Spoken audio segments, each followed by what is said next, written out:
Well, happy Wednesday morning to everyone, and welcome to another session of the 11th Annual Transforming the Teaching and Learning Environment Virtual Conference, presented by Northeastern State University. Today is one of 60-hour-long sessions we have due this Friday, Valentine's Day. I'm Bob Ailes, I'm your moderator.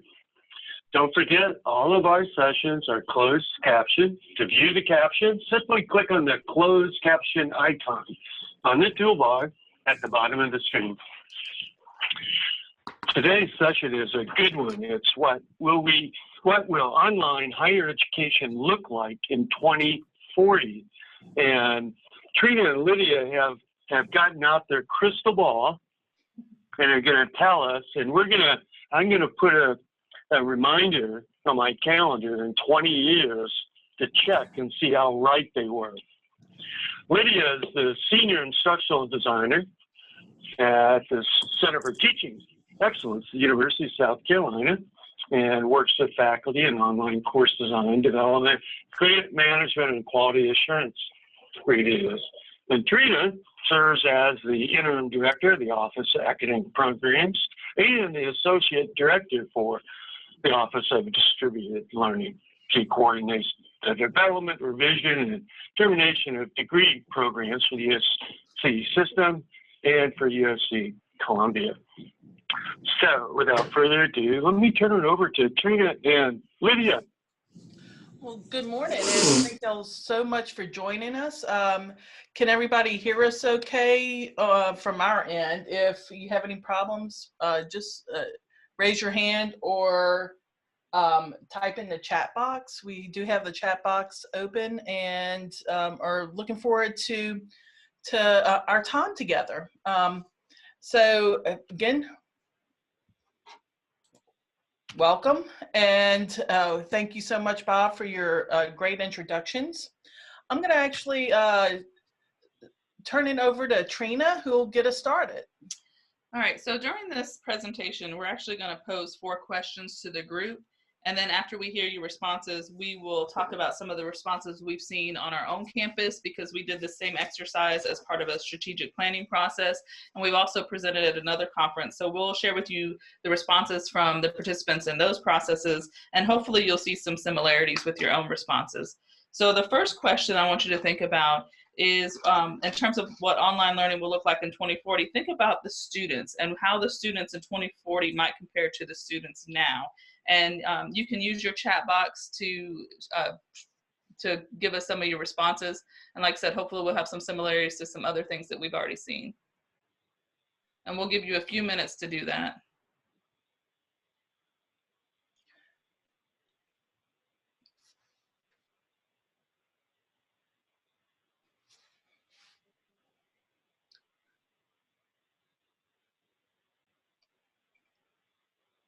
Getting some great responses.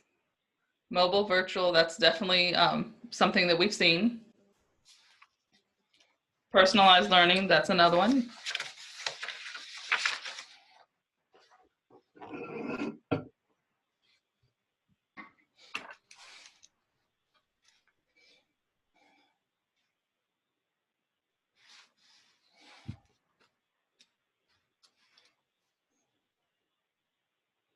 Yeah, we're getting some great responses. Still using paper textbooks. Leslie, I do believe you're on point there.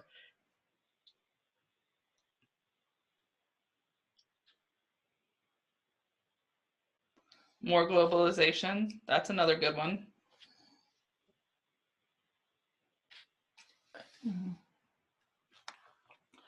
So we're seeing a lot of good responses. So we'll go ahead and start sharing with you some of the things that we've seen, some of the responses we've seen on our campus and at another conference we did. So one of the things that we need to think about are the changes in student demographics. I don't know, hopefully most of you all are aware that there's an enrollment cliff coming in 2026. And we're also seeing that we're seeing increases in underrepresented populations, particularly because of the decline in the traditional high school graduates. So we're seeing more minorities, more adult and non-traditional students. Because of the decrease in the graduating high school students, we're also seeing increased competition for students. And we're going to continue to see that in the future, especially as this enrollment cliff is coming. We see constraints on tuition pricing and suppressed revenue growth. So when the person who's talked about cost and affordability, that's going to be a big issue. Between now and 2040, we'll probably see more college and university closures. I know you all have been reading the headlines in the Chronicle that have talked about the number of colleges that have closed, and we saw one just came out yesterday. So we'll probably see more of that between now and 2040. In terms of students, they're going to expect accelerated degree options. They want to make use of their experiences. So if they've taken IB, AP, or dual enrollment credit in college, they're going to want to expect to get credit for that. But their high school, if they've taken it in high school, they're going to want to get college credit for that. If they're adult returning to college, they're going to want credit for their prior learning and experiential experiences. We also see students wanting more year-round course options. So we've looked at the trends here on our own campus, and if you looked at the enrollment fall, spring, and summer, there used to be this huge dip in the summer where you didn't have that many students taking courses. But now the summer enrollment is almost on par with our fall and spring enrollment. So we're seeing students are really going year-round. They're not thinking of, oh, I'm going to take the summers off. They want to have valued experiences in the summer, and they want to get in and get out. So time to degree is a big issue that we're seeing with students, and we'll continue to see with students. They, they're questioning, do I need to really go for 4 years, or do we need micro credentials or things like that, more stackable credentials? We also have been seeing an increase in blended and online courses. That's occurring nationwide. So if you look nationally, on-campus enrollment is decreasing, but online enrollment continues to increase.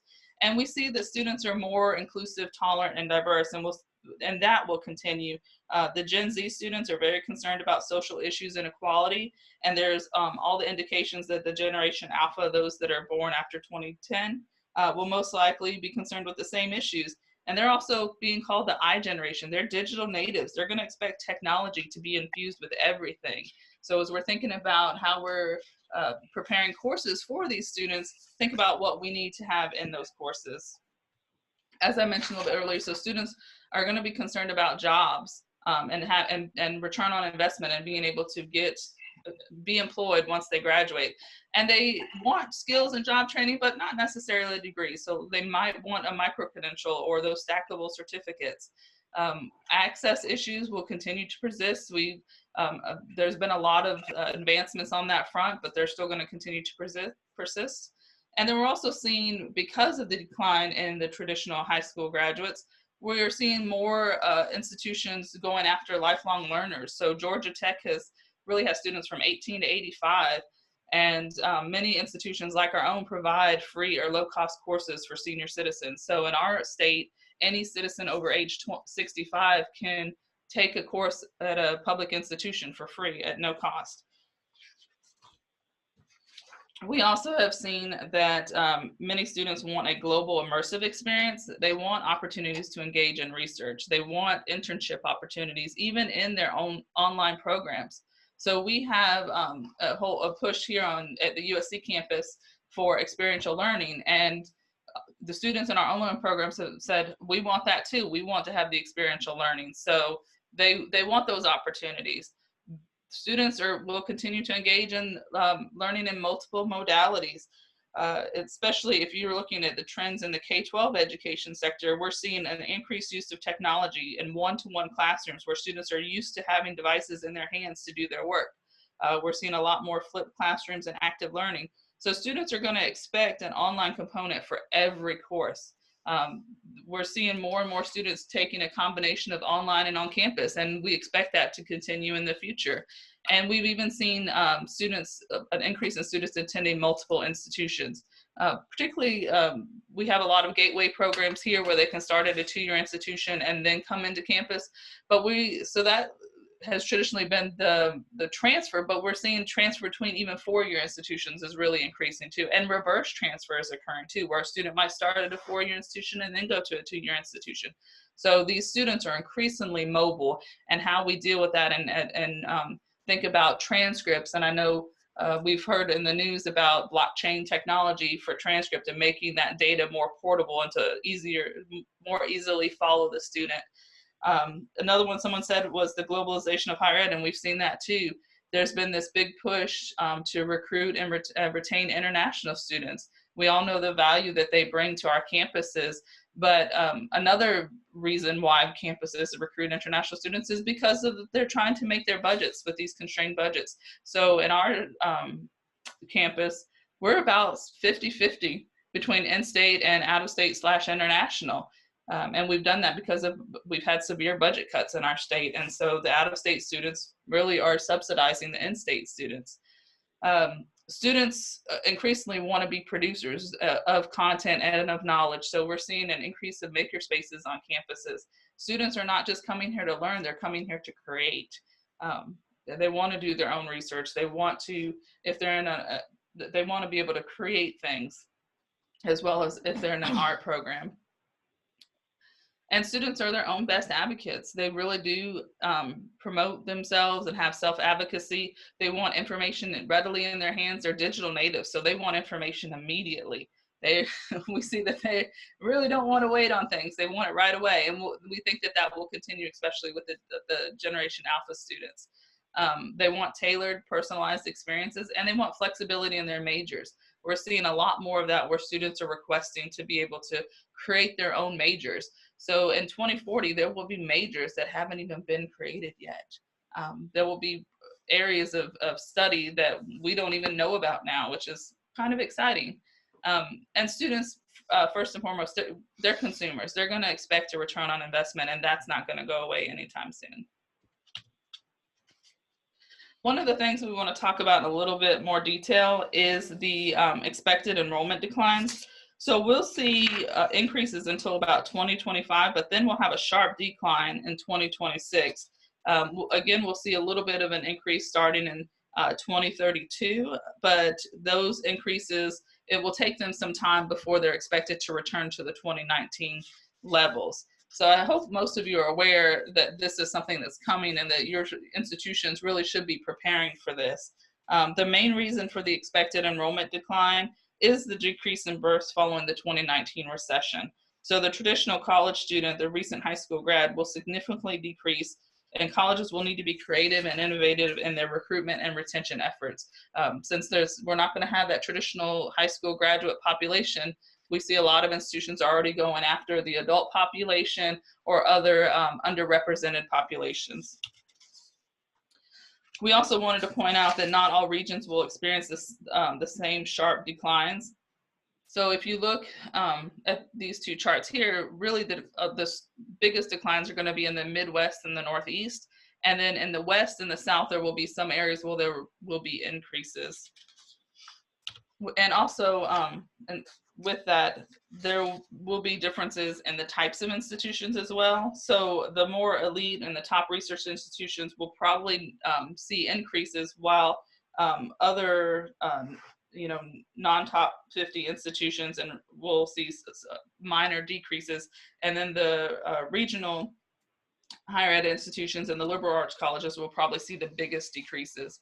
So again, like I said, we're probably going to continue to see institutional closures or mergers like we have been seeing the past few years. Another thing to think about is the changing demographics. So we're going to see a significant increase in Hispanic students, but that's not going to occur equally in all areas of the nation. We'll see more in the South and Midwest, some in the Northeast, but the West not as much. So this chart here just kind of shows you what the demographics and the race ethnicities of the public high school graduates will be from 2013, which was actual, it's projected to 2025. Because of the expected decrease in the traditional high school graduates, we see that a lot of institutions have already started going after adult degree completers. So a lot of institutions think that they can go after students who have some college but no degree. But we had an analysis done by EAB, I hope most of you are familiar with EAB, that showed that in competing for students, many institutions are not going to be able to get all of these adults with some college and as potential completers. So really, out of 31 million potentials, that market of students with some college but no degree, only about 4 million of them are actually really potential completers. So that's not going to be the saving grace when we have these stark enrollment declines. And now I'll turn it over to Lydia, who will talk about learning and delivery. And I was also very glad to see that some of your ideas of what's happening with students, or what we're seeing in terms of the trends of research here on our campus, as well as and other institutions based on our input. Let's take a minute and let's think in terms of learning and delivery options, and what do you think that will look like in 2040? If you don't mind, in your chat box again, we'll do the same thing. Give us some of your ideas of potential changes and innovation with learning and delivery.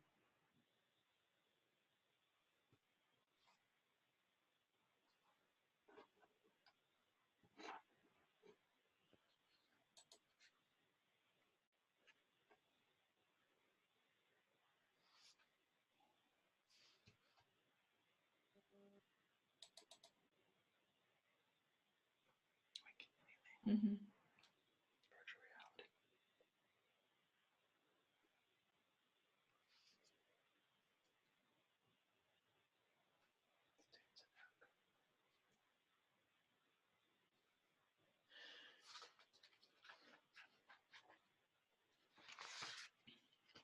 Really great ideas, really great insight. Accessibility, definitely a must. It helps not only those that have physical and learning disabilities, but the second language learners that are increasingly becoming part of our campuses. Absolutely integration with career development. CBEs, absolutely competency-based, is this virtual reality. That's a very good insight. Self-paced on-demand credentialing. Access to resources. When they live in time zones different than the majority or at the institution takes place. You know, I think we all see, everybody thinks we work in an 8 to 5 environment, and as the world changes and our students change and go to different locations, there are different requirements. Well, thanks so much for your input into learning and delivery changes that you're going to see. To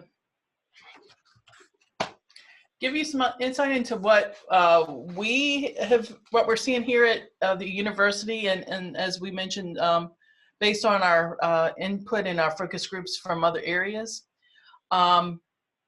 Students are attending multiple institutions. Trina mentioned going back and forth between 4-year and 2 years, but they're also very mobile. They might attend USC one day and then transfer, and want to transfer to institutions in the Northeast, or to another institution within your state or someplace else in the world. And they're wanting to earn credit in a variety of ways, you know, especially with adult students who have life experience. People are asking, can I have credit for that life experience or that work experience? This decreased enrollment on campuses is really going to impact a lot. And as we already are seeing, students are increasing online enrollment. A lot of our students are actually full-time students here, but they also have full-time jobs. And that has impacted when they're able to take classes. And as a traditional university, we're offering classes in the traditional format and in a traditional time. But that's not necessarily meeting the needs of our students.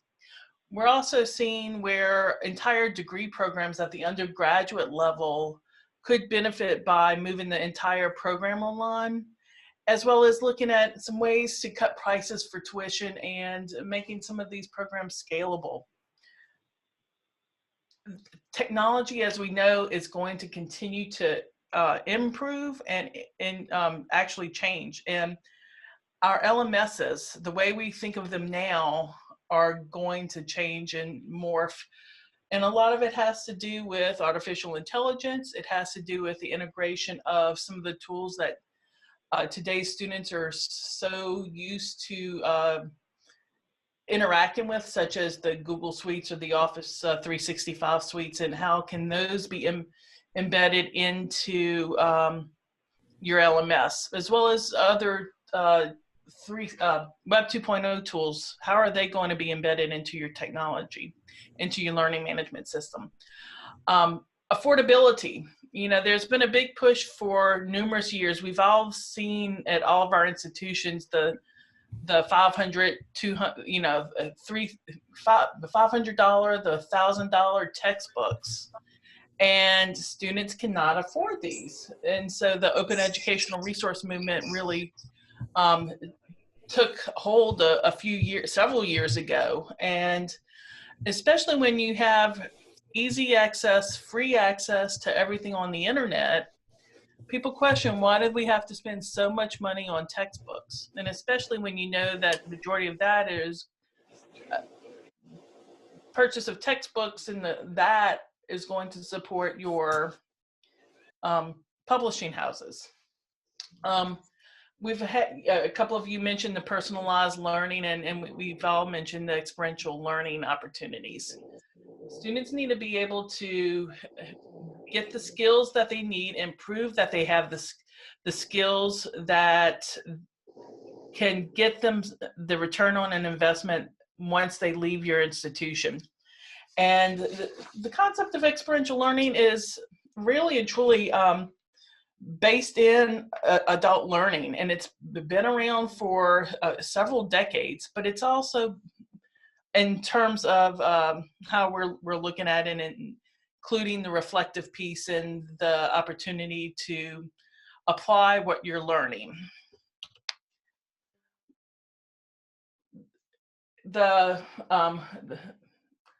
Who was it? Bob mentioned virtual reality, so did Leslie.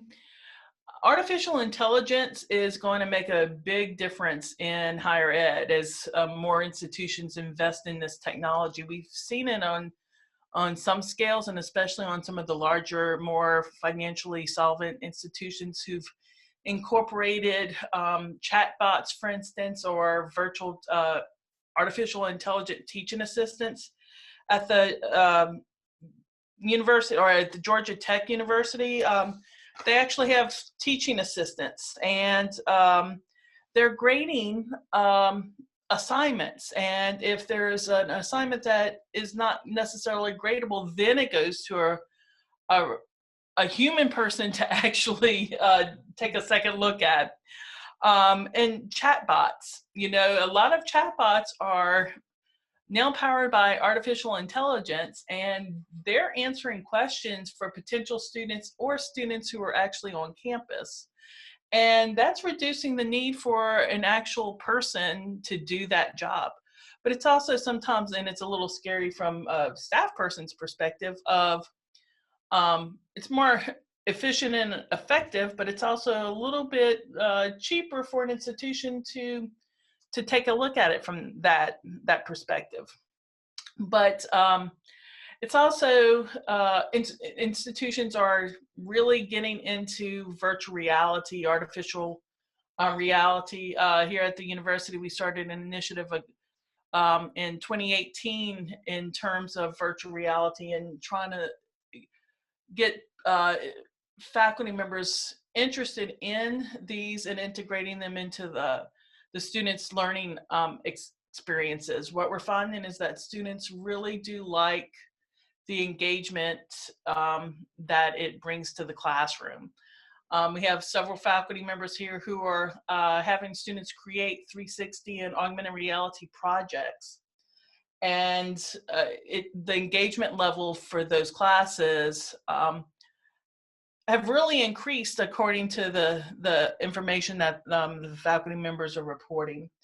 The immersive technologies, there are so many companies out there, and so many people actually developing programs for immersive technologies. But as the cost for these programs and the equipment decreases, and as we're seeing the Oculus headsets are so readily available, having these as tools within the classroom really does widen the learning environment for students, and the possibilities of transporting students to places where they can't go in their, if they're sitting in a small little town, or if they're in their apartment, they can be transported through virtual reality to anywhere in this world, or actually any place in the universe. And so students that have those experiences, we're still trying to find out, and I think we're at the beginning of looking at what the learning outcomes will be for long term. But we do know that if students' engagement increases, learning outcomes improve also. Real-time assessments. We're looking at that from the perspective of the opportunity to test people where they are, whenever they are, and whatever experiential opportunity that they're involved in.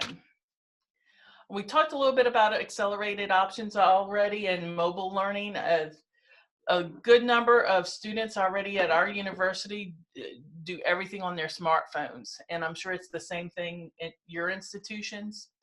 But they're also, like Trina mentioned, questioning, do I have to be in school as 4 years to get my degree? Is there a way that we really need 120 credit hours, or approximately, for a bachelor's degree? Is there a way that we can cut out gen ed classes? Why do we need gen ed classes? These are some of the questions that we're experiencing at our institution. But when you're there is a purpose and a need for the humanities classes and the liberal arts classes, and that's one thing that we want to make sure that the need for those are understood by everybody. The repackaging of credit hours.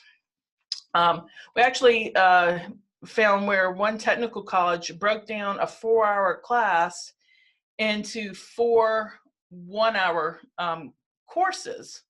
And the students still had to take the 4-hour class, but instead of requiring the student to be in class 4 hours approximately per week, they broke it down into 2 hours per 8-week segment to reduce the amount of time during a week that a student actually had to be in class. We're seeing a lot of institutions that are partnering with businesses, for instance, Arizona State and Starbucks, so that Starbucks employees can take classes online or in person through ASU. Same thing is happening with the University of Florida and Walmart, where Walmart employees are able to take classes through UF. Uber is looking into some of the same partnerships. The focus on workforce, making sure that as a student graduates from college that they're able to find a job, is very important, that return on investment. And the blurring of lines is referring to whether or not you're taking classes fully online or fully on campus, or a combination. We're moving to more of those blended hybrid types of classes. Even in the traditional environment, there's some sort of component that will be online, and that's the expectation. Peer learning is also very much going to be part of the learning delivery options in the future. Social learning has always occurred, and it's always been informal. I know when I went through school, sit in class, but then actually learn from my peers outside of class when we were studying. But we're seeing more of that integrated into the learning environment now. And again, we're not going to have 100% face-to-face courses anymore. There will be in the future, we're starting to see the trends forming now of traditional 100% classes integrating 1 or 2 classes that are fully online, the flipped learning model, the um, blending of those lines is still going to occur. Video is the new paper is what we're seeing too. Instead of requiring a large, long research paper, a lot of classes are integrating video technology, which gives students a different skill set and a way to present how they and what they know. Instead of writing it out in a 15-page paper, they might present what they know in a 15-minute video instead. We all know that the affordability is really what's driving a lot of forces right now. How can we make, in this day and age, the cost of college affordable for more people? And we're trying to find ways to do that and save money. We're looking at for online students, reducing and eliminating out of state tuition costs, or reducing the amount of money. If they're not using the same resources on campus, do they have to pay some of the same student fees that are required of the traditionals? You know, and again, we've mentioned several times about the increase in online learning. We're seeing that online enrollment is becoming more localized. You know, here at the university, we find that traditional students and students who are enrolled full-time are literally sitting in their residence hall or their apartment down the street taking online classes. And this is impacting, they're doing it for a lot of reasons. Convenience in terms of some classes that they don't want to take, they don't want to get up for an 8 o'clock class, but also mentioned earlier, a lot of our students are employed to put themselves through school and to gain experiences. So the online classes actually provide them the convenience of being able to do all three: take classes, online, in person, have a social life, as well as work to survive. And with the rise of mega universities, the ones that were the early adopters, the Southern New Hampshire, the Western Governors, the trend is that the enrollment will continue to increase for those types of universities, but those that were a little bit slower to enter the market, it is a little bit crowded out there. And what we're seeing in a couple of years ago, where Purdue purchased Kaplan and became a Purdue Global, but there are some repercussions for entering the market a little bit too late. So those institutions that are the mega university and got into it early are finding ways to actually adopt and meet other needs. For instance, in Pennsylvania, their community college system actually recently announced an agreement where their community college students can transfer easily to Southern New Hampshire University and continue to earn a 4-year degree. And there are other partnerships that are increasing and are being formed out there every day. So I'm going to turn it over to Trina. So we're going to pose another question. Thinking about what you've heard about students and about the learning and delivery options, what do you think are some potential changes that will happen on campus? So what will the campus in 2040 look like compared to the campus of today? And we'll give you just a few minutes to use the chat feature to share your responses.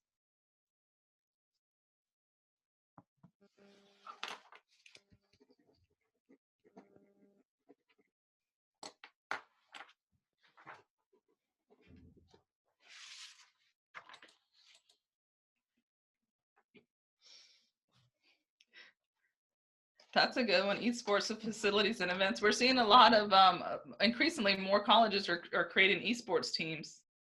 Campus anywhere, yes. Inadequate parking. We saw that a lot too in our focus group. Parking's always going to be an issue.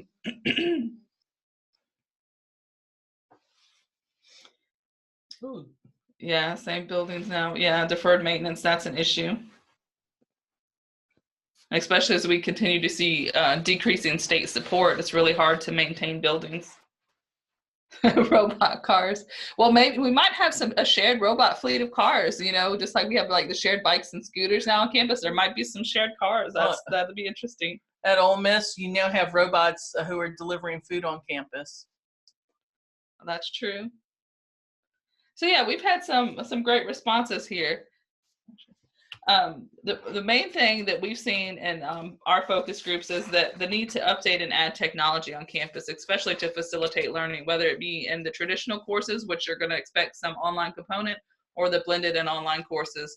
So here on our own campus, there's been this push and initiative to change all of the traditional classrooms into something we're calling enhanced classrooms, where there's lecture capture capability in all of our classrooms. It does take dedicated funding, and so we can only do a certain amount of classrooms a year, but that's the push. Sustainability is a big issue too. So we're really concerned about having a sustainable campus, and that really impacts a lot of things that we and that other campuses are doing. Students are going to want flexible living and work study spaces. So as the on-campus enrollment will continue to decrease, there might not be a need for so many classrooms, but there will be a need for these work and study spaces. So we're thinking about how can we repurpose classrooms and how can we use them more effectively. Accessibility is going to continue to be an issue. The buildings need to be accessible. We also have seen support services needing to be accessible 24/7. So our libraries, our gyms, all of those are open 24 hours a day here on campus. And we're going to see that increasing. There's also been more of a focus on mental health and wellness. And that's been a big push on our campus. And we've seen it on a lot of other campuses as well. So especially when we're developing new or renovating existing campus spaces, we're focused on having an area where students can kind of take a time out, have a break, or that's focused on health and wellness. We just did a major renovation of our library where I know a lot of you are probably seeing the same thing, that we don't need as much shelving space because more of the resources are moving to online and digital textbooks, digital resources, online journals, things of that nature. So there's a whole floor of the library now that's just study space or kind of hangout space for students. We also have a technology lounge in our library. So we need to think about how can we cater to students and their needs. We're going to have to continue to review funding models and find alternative revenue streams to support our campus and the things that we do on the physical campus. Though we've also seen some institutions have local physical spaces connected to their online programs. So Georgia State, for example, they have a really big, large-scale online program. And so they've rented, and you have all seen that some of these malls and retail spaces have been vacated by a lot of store closings. And so they're renting formal retail spaces and turning that into a place for students to come and meet up and network and do group projects together if they're in an online program. So they are putting spaces in other cities where they're not physically located, where the campus isn't physically located, but they know they have a large hub, a population of online students in that area. So they're putting a physical space in that area. Think about the campus real estate versus the infrastructure to provide courses and how that affects residential campus versus online. So as money and funding becomes available, are you going to invest in more campus real estate, or are you going to invest in more infrastructure to support online? On our own campus, we're really looking at repurposing space as opposed to expansion, and trying to infill spaces on campus or renovate existing buildings. We have a historic campus, so we have buildings that were built, just a few years ago, but some that have been for 200 years. And we really try to make sure that we keep the same look and feel even for the new ones, but we're trying to repurpose and renovate the older buildings as well to keep them up to date and make sure that they have all the amenities that a student would expect in a modern building. We've talked about globalization. So we've seen institutions institute branch campuses and other sites, and then even have sites abroad. We increasingly have relationships with foreign countries and institutions in foreign countries to have sites and partnerships in these dual degree programs. As Lydia mentioned, we're going to see increased automation with AI and how that's going to affect things. And so will we really need as much office space for faculty, for staff, things of that with the automation that comes? And then again, as I mentioned earlier, we'll probably continue to see the closing of some institutions. This is a graphic from EAB that I thought would be worth taking a few minutes looking at. And I know it says the campus of 2025, but these are some of the things that I think will persist into 2040 as well. So things like maker spaces, which allow students to convert ideas into physical objects. Think about 3D printing labs. We've even seen a lot of institutions institute virtual reality labs where they have all these virtual reality headsets that students can go in and they can create games and things using virtual reality as well. And it supports their hands-on learning. So these are things that we think will continue to increase. I mentioned libraries having less space dedicated to actual books on the shelves and instead being repurposed for other things. So I gave the example of our library that was repurposed to be more focused on student needs. So there's a floor connected to study and student hangout space that really promotes the comfort and collaboration and connectivity of the students. We're going to see more industry interface spaces. So here on our campus, we have an IBM Innovation Hub, and we have a Siemens Lab. So we're in these areas, you can't tell who's faculty and who's the industry employee. They work side by side. So I think we're going to continue to see more of that, especially as institutions seek more private research funding. We're going to see more of these industry interface spaces. We're seeing in a lot of institutions that there's more corporate inspired office spaces. So employees are increasingly working in a more open layout floor plan. So they have little work areas or cubes or benches or movable tables and chairs, so that there's not a dedicated office space per employee. They're kind of working as a group. We're seeing more flexible and shared research labs, as I mentioned, in addition to the industry interface spaces.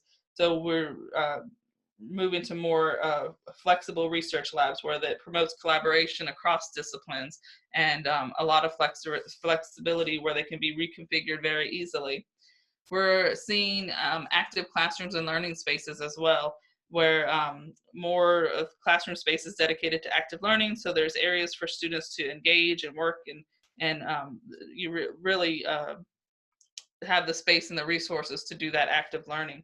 And we're also seeing an increase in the community-centric residence halls. So I know that one of our projects has been featured in the Chronicle recently because it's a massive undertaking, but it's a $240 million project where we're building a campus village.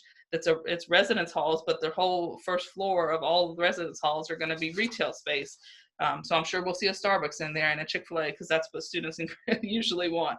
But so it's gonna be this luxurious residence hall, but it's gonna have it's a collaboration with private developers so that it'll be more community centric and hopefully it'll boost the student retention and it'll help us better engage with the community because the way that the campus village is being built and designed is it's going to fit in with that historic neighborhood in which it sits. So it's kind of on the south side of campus and it's in one of the historic Columbia areas, neighborhoods. And so they've really had a lot of input from the neighborhood to be able to do that. So that's just an example here, but we know of other institutions that have done the same thing where they have these really big community-centric residence halls. So students aren't just living on the main campus, they're having these residence halls off campus as well. Well, let's take a look at the fourth area on campuses of faculty.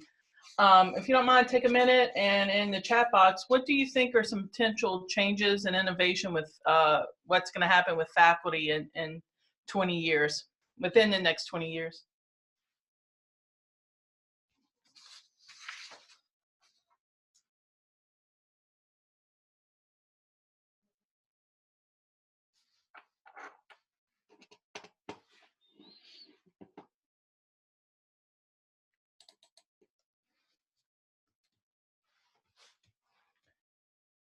more reliance on part-time instructors, full-time online faculty,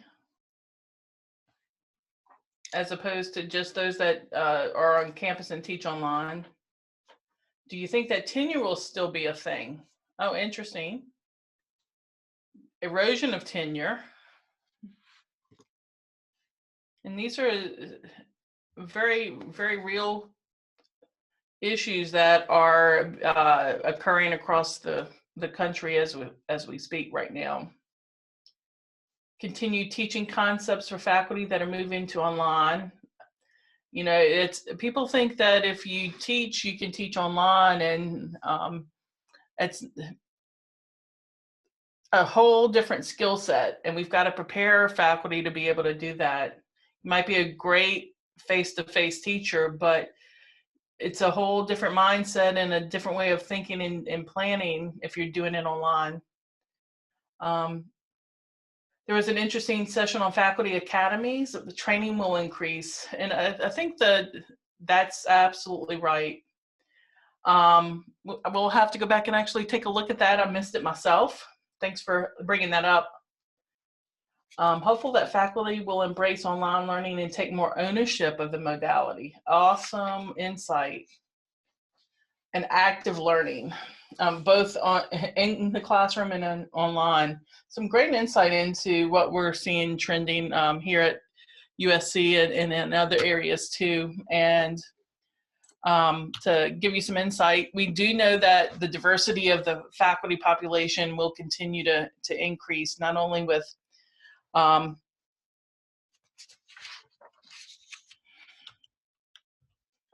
sorry about that. Student populations increase, so will students. The different types of disciplines that faculty members will be a part of will change also, and their need for more technology, they'll have to understand how to use different technologies. And I'm so sorry, faculty are expected to be able to use a greater variety of technologies, which means that they'll have to be prepared to do that, which means support units will have to provide additional trainings.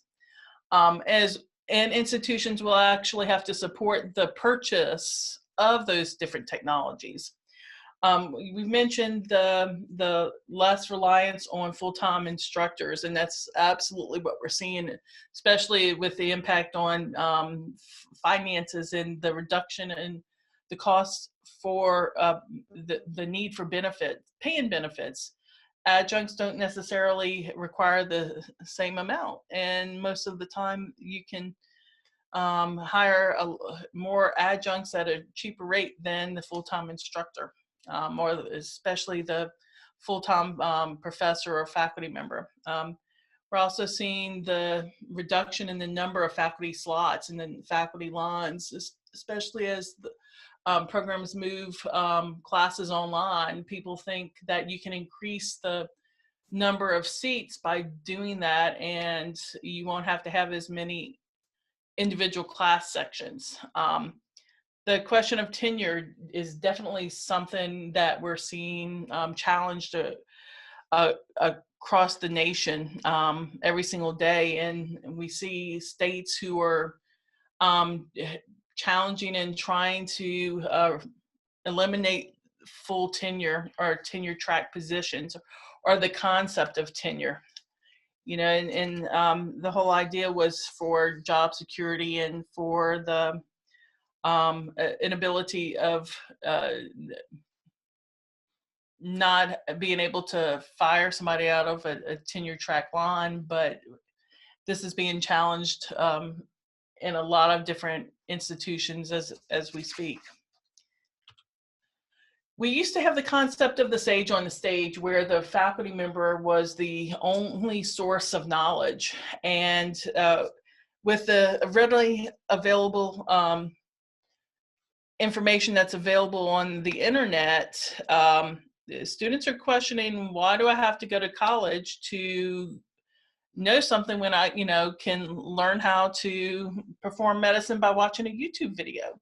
The Sage on the Stage concept has got to evolve, and faculty who will survive are going to be those that can actually morph what they're doing to become more of that knowledge facilitator to help students get the knowledge themselves and apply the knowledge. The increased use of instructional designers has actually been beneficial. I've seen it personally as an instructional designer, in that we're partnering with faculty to help them design classes, to teach them how to work online. They can't know everything, and that's where support units come into place, such as instructional designers who can help bridge the gap. They know their subject, their discipline, and they're experts in that, but they're not necessarily the expert in teaching and or developing classes online, and that's where we come into play. I have China up on the screen in terms of research. China's catching up to the United States in research, and we're no longer the only country leading this charge. So some of the implications are increases in diversity. We're going to have to find new students somewhere. We're going to have to find our niche in trying to bridge the gap for when the enrollment decreases in a few years. Affordability and time are some things that we've already talked about. There are there's a focus on outcomes rather than inputs. So what's the return on investment? What are students getting out of this college degree? We do know that there will be some emerging emphasis on retention, student support services, some of the amenities like Trina mentioned, the libraries and the campus villages, for instance, and flexible use of space. Focusing on some of those trends will actually hopefully improve and increase enrollment and retention in the long run. Trina? So we just have about 2 minutes left, but in that time, I wanted to see if you could go ahead and think about some of the innovations on your campus that may have been designed to deal with some of these challenges or some of the things that we've talked about here. So are there specific examples of innovations on your campus that will be designed to address the changes that we expect to be forthcoming by 2040? And you could just use the chat box. If you have any, just, please share them. Sorry for the technical difficulties. My computer has decided it's going to have a mind of its own.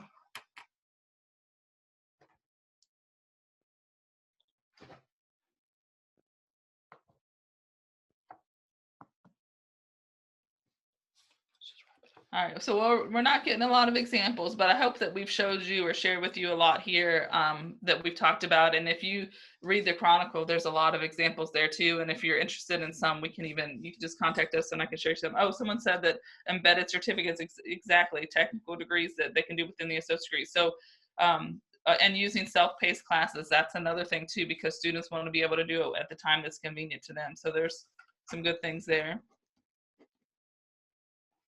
All right, well, we thank you very much for your time. I hope you found this informative. We really enjoyed sharing this information with you.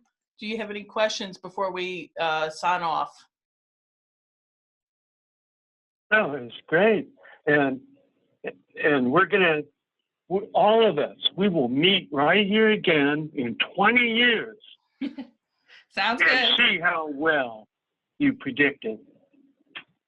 Thank y'all so much for joining us. We hope it was. Okay. Thank you, Aura.